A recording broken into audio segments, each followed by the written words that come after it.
Okay, the dust has settled somewhat after the game today. Obviously, very disappointed in the way that we went about it today, and the way that we lost. Albeit there was some positive to take out of the day, and you always try and look at it and try and look at the positives, which maybe gives you some hope for the next week. And obviously, after a really putrid first quarter, we played pretty well in the second quarter. We seem to do our work in quick bursts when we look good, and you think to yourself, oh, that was easy. We just kicked 2 goals in 2 minutes, and if we can just play like this for 4 quarters, we're good to go. But obviously, it's a lot more difficult than that. It's not as easy as what it seems.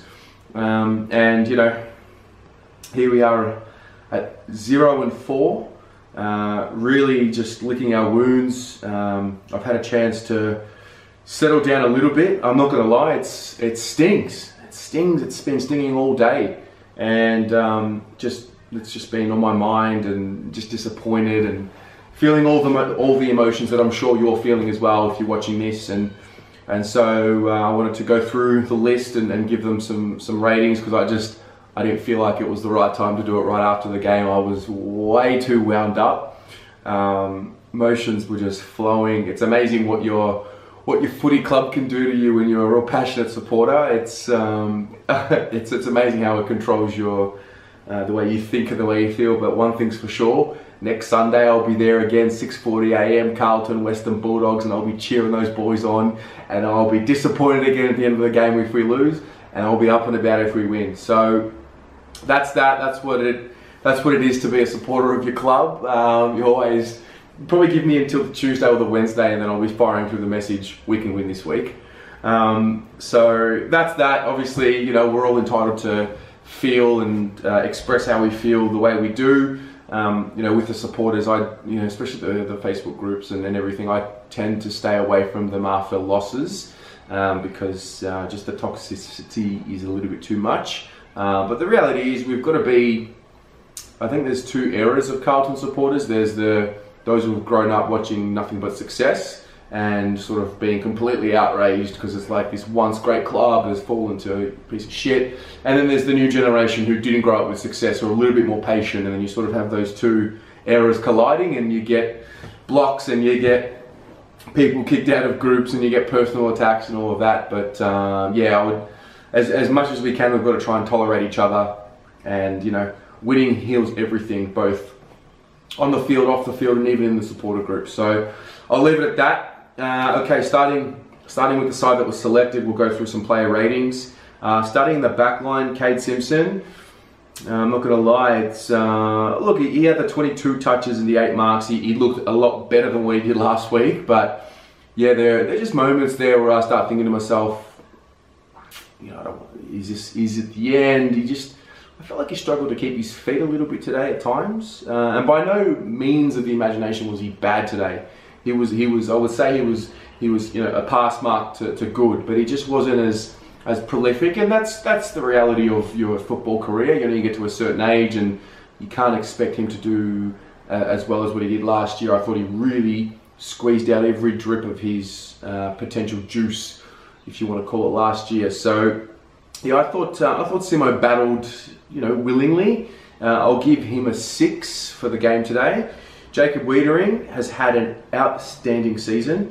I think he had 10 touches in the first quarter.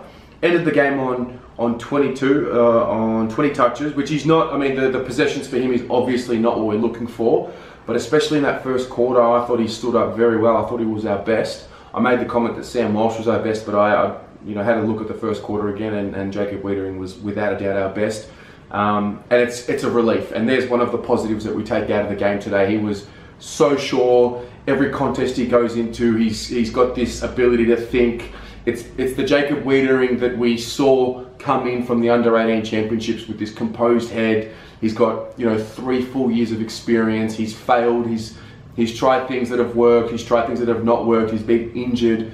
He's been low on confidence. So he's got these layers of experience now, and you can kind of see it. Nothing really seems to have scared him like it has in the last few years. So he's gotten out of his own head, which is a huge positive for us, because he's seriously one of our backbone players. If you look at Richmond, you've got Rance, Revolt, Martin, Cochin, well, he's one of those big four for us. He's our key back when moving forward. So, you look at Cripps, you look at Walsh, you look at Wiedering, and you look at someone like maybe Charlie Kerner or even Harry Mackay. So he really fits that for us. Thought he was outstanding. I'm going to give him an 8 for the game today. I'm not going to be giving out too many big scores. I'm going to try not to anyway. I think now that I've got some composure, yeah. So he has an 8.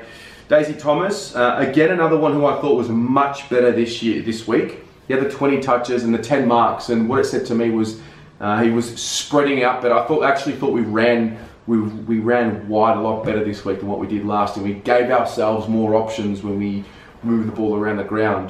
Some people have made comments that he and Simo and Murph were getting cheap kicks. Shut the fuck up, idiot. You don't know what the fuck you're talking about. Just shut the fuck up.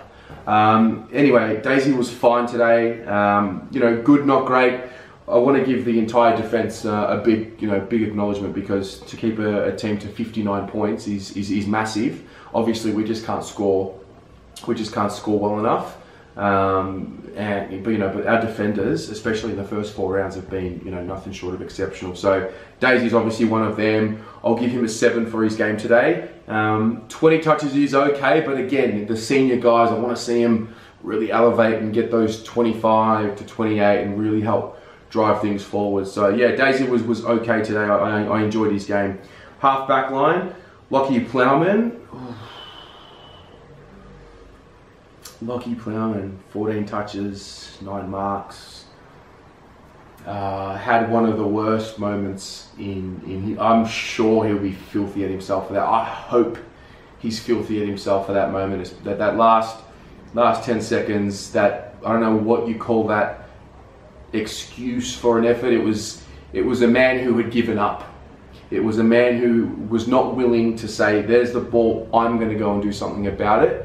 And it was one of those moments where you look at it and you really reveal a man's character when you see what he does when push comes to shove and he's under the most pressure. And I thought it was a real indictment on him and the talent that he does have. There's no doubt about it that he's a talented guy, but I thought it showed a little bit of mental weakness on his behalf. And I hope there's no cuddles around him. I hope there's no cuddles around any of the boys. I hope there's some serious eyeballing done this week, and it's just not good enough. That last effort really put a stain on his game. I don't actually remember anything he did previous to that. I know that he was okay, but yeah, I was really disappointed with Lockie Plowman today.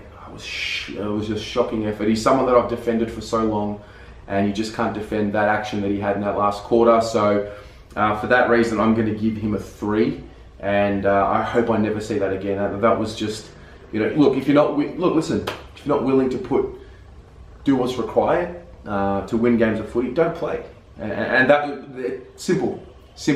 No more cuddles, not for a guy of his stature. He's a guy that's got a lot of talent and a guy that's been in the system long enough. And that half effort, that little spillover was just, it was just not what we need. And we need guys in his position to be a lot more solid than that. So very disappointing in Lockie Plowman, but still back him in to bounce back. Whether he needs to be dropped next week, I don't know.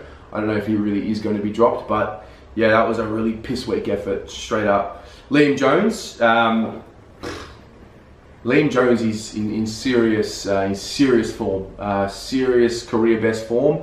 He's a guy that at the start of the season I was talking a lot about being, very, what's going to happen every time he gets the ball, but kudos to him. He has shut me right up, and he's shut up a lot of the critics, both outside of the Carlton fraternity, if you want to call it, and inside. A lot of knockers on Liam Jones, but he's been nothing short of outstanding. He has played as well as he could have possibly played, especially in these first 4 rounds. And I thought he was excellent today. He and Jacob Wiedering really led the back line, who conceded 59 points in a game of footy, which is A grade and all class to him and all kudos to him. So well done. I'm going to give him a 9. Yeah, I thought Liam Jones was fantastic today. Caleb Marchbank is next. He looked a lot better this week than what he did last week, and that's what you juggle when you bring a guy back a little bit early. Yes, you're bringing him back early, and he struggled a lot last week, but it made him a lot more prepared for the game this week, and I thought he was a lot better. Not outstanding, but just a lot more better. And again, like I said a few weeks ago when he came back in, with him on the side, you look at the back six on paper and you think, okay, I'm happy with that. It's settled. Obviously, Williamson to come back in, and Doherty's not going to be there this year. So, having said that, I'm going to give him a 7 for his game. And I think, next week he'll be back to his absolute full fitness, aerobically ready to go, reading the ball better, match fitness, match touch. So looking forward to seeing another layer into Caleb Marchbank, and hopefully he can have just a healthy run at it. And the centre line says here, Charlie Curnow, Paddy Cripps and Zach Fisher. Charlie, look, I think Charlie's obviously carrying something. He had the 17 touches, the 9 marks, and kicked a goal, and he played a lot more up the ground. And he played his role well, but he's just missing that Charlie wow factor at the moment. Kicked a goal like he needed to, and played up the ground, so obviously not in as many scoring positions or attacking positions as what he usually is. And when you've got Harry Mackay there and Mitch McGovern there, and our big full forward Michael Gibbons, there's no room for Charlie Curnow. So. Look, he wasn't our best, but he definitely wasn't our worst. I thought he was okay, and yeah, I think he's carrying something, and I think he probably pushed the case to play this week, and I think we might have played him out of a little bit of desperation to get the win, which I did enjoy and I did appreciate. So kudos to him for toughing it out and playing under a bit of adversity. I'll give him a 6 for his game today. It's not like he was poor today, but we've got to be a little bit more direct now. We've got to hold our guys to higher standards. Paddy Cripps, he again is a freak. It was one of those Paddy Cripps games. 30 touches, 12 tackles, 19 contested possessions, 2 goals. He earned 4 free kicks. I mean, the worry for me is, if we don't improve now, this year is literally almost a write-off. But if we don't improve this year and next year, he's out of contract. If he loses confidence in what we're doing as a club, there will be 8 final sides who, with the addition of Paddy Cripps into their midfield, will win the premiership. Like, he's that good. It's not a joke. People talk about, let's stop, over analysing or individualising players. Absolutely not. He's a fucking superstar. So shut up. He literally deserves every little bit of accolade that he gets, every little bit of attention that he gets. He had, I think, 3 or 4 touches in the first quarter, very down on his usual output, and he just came and monstered us back and, put the team on his back and just led from the front. And he plays a captain's game, all this hard stuff that we want from our captain, and the stuff that we were giving Mark Murphy shit for the last 3-4 years because he wasn't hard enough. He's doing that. Flew the flag for Sam Walsh, did all that stuff, on and off the field, does what he needs to do, and then puts in the big performances. We are very blessed to have him in the side. It's such a juxtaposition. We're such a rabble, yet we have, arguably the best player in the league. So, yeah, very happy with his game today. He'll get a 9 from me, and probably had we won the game, I'd probably give him a 10. But didn't win the game. He obviously did make some skill errors as well. So. That's holding him back a little bit. Zach Fisher, yeah, look, he's sort of at that par mark. So the 19-20 touches and a goal is kind of what we want from Fisher as a bare minimum, and he's been doing that for the last few weeks. He had the 19 and a goal last week, and today he had the 20 touches and he kicked a goal as well. 20 touches, 12 contested. They're good numbers. He was good. He wasn't great, and he was. I liked his game. He didn't underperform terribly. We know he's capable of pushing out 25 touches, but as long as he gets around that 20 possession mark at a bare minimum and kicks himself a goal, that's as much of a threat as we need from his role. So for that reason, I'll give him a 7. And he did take a step up from last week, which was good, and it was good to see him a little bit more prolific this week. I haven't really seen the heat map, but I felt like I saw him a lot more in the midfield today on the screen. Half forward, Mark Murphy, Levi Casbolt and Sam Walsh. Murph, I don't know what this bloke's got to do to get some support. 29 touches, 15 marks, and people are calling for him to be dropped. Like, it's actually ridiculous. I don't understand it. You know, I can understand last week his disposal was poor. The week before he copped the hit from Sam Powell-Pepper, got the double hit, Sam Powell-Pepper, and I think it was Zach Buttles or Sam Gray, something like that. He came out, he still had 26 touches, you know, obviously missed targets, but, you know, shouldn't have come back on. Today he plays the wing role. I actually looked at his heat map and he played that wing role that we wanted at the start of the year, and was supportive there, put the ball in the right positions. You know, our forwards that he kicked to just, you know, didn't mark it. He wasn't the only one that didn't, you know, fuck up. He obviously kicked the ball to Gibbons as well a few times, and we did that a lot today. But I thought overall his game was great. We want the run and spread. That's the game that we want him to play. On the wing, moving forward, helping out, bring the ball from defense to offense. 24 touches, 29 touches, 15 marks. What's that telling you? Alarm bells are ringing. It's not, there weren't cheap touches around the ground for the sake of racking up stats. Do you really think he goes out there to say, how can I get you know, 29 cheap possessions today? Anyway, I'm going to give him an 8 for his game today. And you know, it was a much better performance, and he used the ball a lot well. That was probably that's what's been missing in the first few rounds. His disposal efficiency has been sort of below that, you know, that 70% mark, hovering around that 60-65%, which is not where he needs to be. Leader of the club, senior guy, club champion, AFL MVP, all of that. He's got to be pushing those 29-30 possession and a goal games. Okay, next up, Levi Casbolt. I think it's time to step out of the side, Levi. I think the little patch that we needed him for is done. You know, Charlie, Mitch, Harry play. I don't want Mitch. I don't want Levi on the side. I must say, when he did go in the ruck and he pinch hit in the ruck today, I thought he was okay.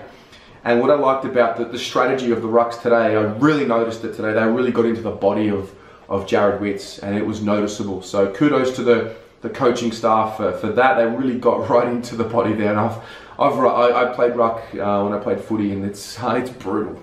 It's a brutal position, and you know, when you got two guys who have been instructed to just put their knees into your ribs all game, that sucks. So kudos to Jared Witts for copping it, and still having the 45 hit outs. But yeah, Levi, you know, there's too many of them.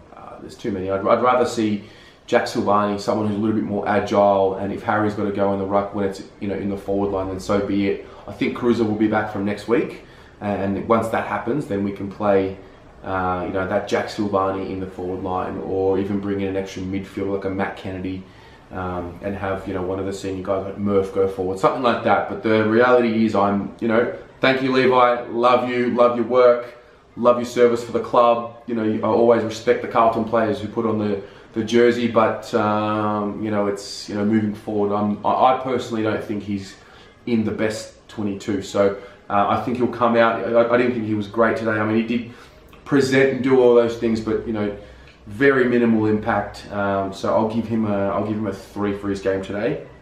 But I don't want to go out of my way to bag him. So that's that. Sam Walsh. Jeez. Yeah. What do you say? I mean, again, people who say don't get too overhyped by individual players. No, appreciate them when they do great things. And this kid's a freak. We're very lucky to have him. Made the right pick in the draft, without a doubt, without question. He runs hard, he gut runs, he's brave, he's got all the traits that we need. His kicking's improved a little bit from, you know, remember round 1?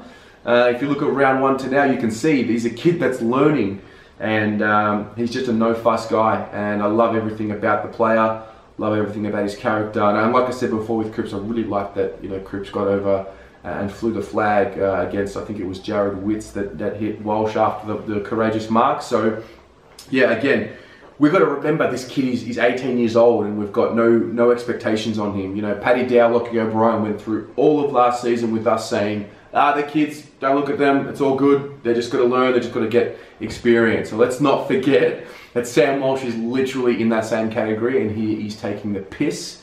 I think that was as good of a game as you can expect from a young kid. That is a 10 out of 10 game.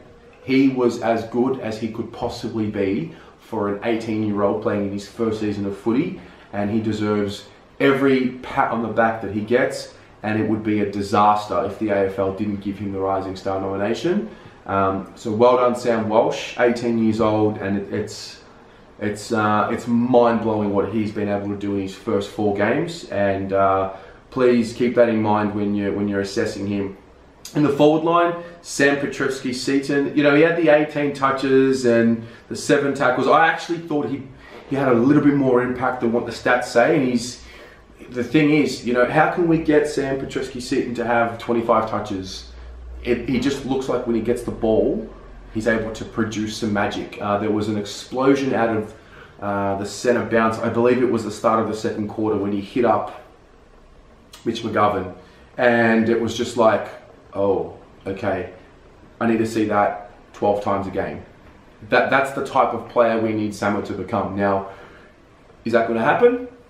Remains to be seen, but it's exciting for me. That's the type of thing I want to see from him. Ultimately didn't have the impact overall that I want to see. I want to see him really pushing the 24, 25 possession barrier, because if he does, the team's completely different. It's literally 7 or 8 more possessions from Samo is literally maybe 2 or 3 more goals, because he's able to create. He's very creative. He's good on both sides of his body, which is so important in this day and age, and that makes such a difference. I'm going to give him a 7 for his game today. I still think there's room for improvement, but he was not our worst, that's for sure. Harry Mackay, yeah, it was a bit of a back-to-earth situation. I'd love to know what is going on in the coach's box with respect to this forward 50 setup, and is it Bolter's instruction to not have Harry out of the square? I don't think that's the case. Is it the player's inability to read the game, look around, like Harry, for example, hey, I'm not in the goal square, maybe I should get in the goal square. Are our forwards leading up the ground to get kicks, get possessions? I'm not sure, but it's an alarm bell. It's a red flag for me. The last few weeks we've had no one at times in that forward square being that lead up target, and I don't understand what's going on. So I haven't yet grasped, and I probably never will, because I'm not an AFL coach, I'm just a fan. But the one thing I'm noticing as a fan is it's kind of like, why are we kicking to Gibbons? Why isn't Harry in the goal square, or Mitch? How is this happening? What's going on? Is it the players chasing kicks? Is it the players not listening to the coach? Is it the coach's instruction? I don't know. So I don't think anyone knows, but yeah, it was a poor performance from Harry. And again, young, letting him develop, letting him grow. He peaks at 26, 27 years old. He's still 21, 22. Settle down, all good. Terrible today. Give him a 4 out of 10, but it's okay. It's not doomsday for him. So he'll learn. He's had a great first 3 weeks of the season. Obviously, the contested marks are there and everything, and we love that. Got to clean up his goal kicking. It's he's had a bit of a fluctuation now. Life is all about ups and downs. We speak about nothing being linear. So Harry Mackay gets a 4, but I will continue to back him in, and as all of us should. Paddy Dow, he's taken a hit to his confidence. Heath Buck, who presents the My Blue Heaven vlog on YouTube, made a very interesting comment during the week about Paddy Dow's kicking technique. And I remember when I first saw it, I was like, shut up, Bucky, back him in, support him. But he's right. He's 100% right. So it's a great call, Heath. His kicking something's happened. His ball drop. It seems like when he actually drops the ball, he's kicking it a lot quicker as the ball drops. There's a short amount of time from when ball drops to when he kicks the ball, and that's usually a good sign. But I think he's still dropping the ball from too high, because it's just not coming off well. And he's got this explosive, out of the stoppage type skill and talent, but then he's got this horrible foot. So yeah, he needs some work. And you want him to be able to use both sides of his feet, because with that explosive power, if you can kick on both sides, kind of like Samo, you're an elite player. So I'm a little bit worried. I'm not worried that he's not going to become a great player, but again, he's having a bit of a down patch, second year blues. I'm not sure what it is, but he needs to go back and really work on his kicking. And I thought his decision making last year was great. I thought there were times last year, as the season went on, I remember saying things to the effect of, he is getting better and better and better, and he's learning his way through the game. So obviously that last play in the last minute where he has guys on the outside and he goes inside and it's like, Paddy, what are you doing? Disappointing, but you know, he'd be spewing. He'd be spewing. I could see it in his eyes. He's a shattered boy. So yeah, look, his game was not great. I'm going to give him a 4, but stick with him. You know, he's probably one of the few that you probably do put your arm around. You want to be firm in the message, but you don't want to be too firm. And again, the nature of today's sport, you know, a new generation of person, they don't always respond to the, you know, Alistair Clarkson, look me in the eyes, scream at them. They don't respond that way. So you've got to pick your spots. And I'm not sure if Paddy Dow is one of those. I think he is. He's a tough bugger, you know, country lad. So yeah. We need him to really step up. We can't afford to have our top 5, top 10 draft picks, you know, be flops. So look, I'll back him to respond. I wouldn't be opposed to him having a spell on the 2s. I'm not saying drop him out of, you know, punishment. Well, I guess it is punishment because there has to be a consequence. But if you look at the Bryce Gibbs situation, he got dropped from the Adelaide side, and it's interesting because there's no way he gets dropped from the Carlton side, and that goes to show where we're at. So he's dropping Paddy Dow a little bit of a kick up the arse that he needs to go back and fix his kicking, and then understand, hey, I need to be better. Maybe not. Maybe he still gets another week to prove himself. But it's one of those things where I'm on notice here. So yeah, that's what I thought of his game. But again, support. Followers, Matthew Lobie, Ed Kerno, Will Setterfield. Lobie, again, I mean, you can't smash the bloke. He's a squad player. I actually thought he competed, and that's all I ever want from him. I thought he competed, gave away a terrible goal. You cannot give away a goal to Jared Witts, you know, a guy that you know you're probably going to lose to during the game. You know that he's going to be dominant. You just give him a goal, you know, silly around the neck free kick. I remember when it happened, I was livid. You know, again, 23 hitouts, 8 possessions. The stats, it doesn't really matter to me. It's just competing, and like I said earlier, the fact that he was getting into the body of Witts was a positive, and Witts will be a sore boy tomorrow. I'll give Matthew Lobie, I'll give him a 5. It was a, you know, half-half. It was a pass mark. Who's next? Ed Kerno. Ed was okay today. We had the 19 touches, and he was sort of so-and-so. It wasn't an outstanding game. He made a few skill errors. I remember there was one going forward in I think it was the second quarter when we were kicking to the left of screen.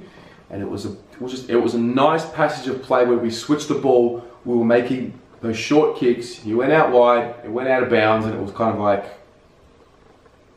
that's one of the players that, you know, just is not elite enough by foot, and it was a bit disappointing. So, you know, but again, he's a guy that competes, so I do love him, and I have a lot of respect for what he's been able to forge out of his career. And he's a hard runner and all these things, but he is limited in how good his skill can be. So Ed gets a pass mark, he gets a 5, and no more than that. Will Setterfield, I think he's struggling a little bit. He's at 60. He's enduring. He's well and truly into the footy system now, and you can see it. It was interesting because when I first saw him, he was a little bit bigger, and then he got really skinny in the pre-season, but he still looked strong. I don't see that strength right now. I think the first game he was really impressive, but afterwards he struggled a little bit. He's trying to find form. He's trying to find himself a little bit. I'll give him a 5 as well, just sort of bare pass mark. I actually fucking loved the tackle. I really did. I know that the player that he tackled, who was Will Powell, I think it was concussed, and obviously Will Setterfield will probably miss a week because of the the result of the tackle. But I mean, you get a guy, the aggression, I like it. It's a bit unfortunate that the young fellow was concussed and knocked out. I actually think had it have been a bigger guy like a Dave Swallow, I don't think he would have been knocked out. But I think because the kid was had such a small frame, that Setterfield ended up copping the brunt of that. So unlucky, but yeah, he needs some work, and I think a break would be, wouldn't be the worst thing for him. So we have the option of Kennedy coming in. So that's what I'm looking at right now. The interchange bench, Lockie O'Brien.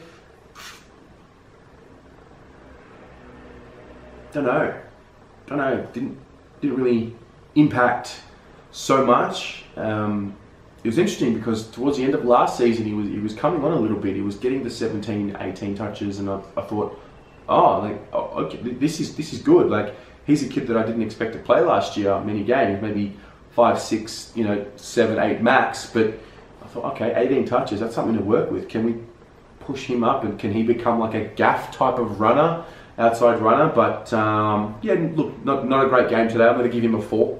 Not a great game at all. But that's all right. He's part of the squad, and I'm happy. He's part of the squad for the next few years at least. Whether he goes back, I think he probably will. If Cunningham's ready next week, then I think Lockie O'Brien will come out and Cunningham will come in, and I'm happy with that. But we haven't. We've got one lacking there because it's Paulson, it's Paulson, it's Fasolo, it's Lockie O'Brien, it's Garlett. We haven't quite nailed that one small guy yet. So interesting to see what happens. Mitch McGovern looked great.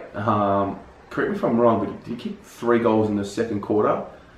He's got this. Tom Lynch from Richmond has the ability as well. This ability to not get a lot of possessions but kick goals. And Mitch was great. I mean, the supply was good. He kicked straight.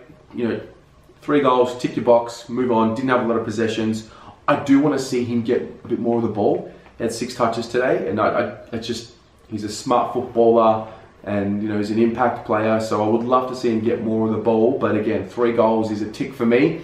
And at that time, Charlie had kicked 1, Mitch had kicked 3. We're up by 20 odd in the second quarter, and I'm like, I'm happy with this. So just died down a little bit. Copped a bit of ankle injury as well, but Bolts said that he was okay. So I'll give Mitch I'll give him a 6 for his effort today. Had he got a little bit more of the ball, it would have been a little bit better. Nick Newman, look, I think Nick Newman has slotted in nicely, and he's just a guy that plays his role every week. A little bit like Ed Curnow in a sense, but he's a little bit better than Ed Curnow. I think he played a little bit more up the ground. He had the 19 touches. Probably want to see that up a little bit more around that 22 to 24 mark, but I thought he was solid. Today he ran through that D50 up on the wing a little bit, so I didn't mind his game. I'll give him a 6, but no, I'll give him a 7 because some others have had 6s that have had poor games. So I'll give Nick Newman a 7. But again, he's one that's just playing his role. You don't really notice him, but he's doing what he needs to do, and I do appreciate players like that. Nick Newman does not need to be a superstar, and I'm happy with what I've seen. The next one, finally, is Michael Gibbons, who had the 16 touches and kicked 3 behinds today. Yeah, he's just, look, it was a lot better this week than last week, and he did play up the ground a lot more, which is kind of what you want to see from a guy that was the best midfielder in the VFL. Don't know why we're playing him as a small forward, but anyway, 3 shots on goal, that's okay. Just wasn't clean with it. I think he can be pushed out for 1 more week. But if he's going to play as a small forward next week, I'm not interested. Get him out of the side. So push him up onto a wing, get him amongst the midfield if you want to see what he can do. Otherwise, don't play him. That's my opinion. I'll give him a 5 based purely on the fact that he won a lot more of the ball this week. Generated 3 shots on goal. Just wasn't clean with it. But again, playing a small forward role that he's not really accustomed to, and giving that production. So I'll give him some kudos there. So that's how I saw it. Such a shit win, shit loss, a really shit loss. So many moments that we can look back on and reflect and say, what if? But we've got to move on. Got the doggies next week. Give us till about Tuesday, Wednesday. We'll start thinking of reasons why we can beat the doggies next week. And yeah, we'll be back at it. The win will come at some point or another. We're not going to go 0-22. I cannot wait to be playing this video when we go 0-22. But yeah, stick fat. It sucks now, but this is the reality of being a supporter of a club. You have your high times, you have your down times. So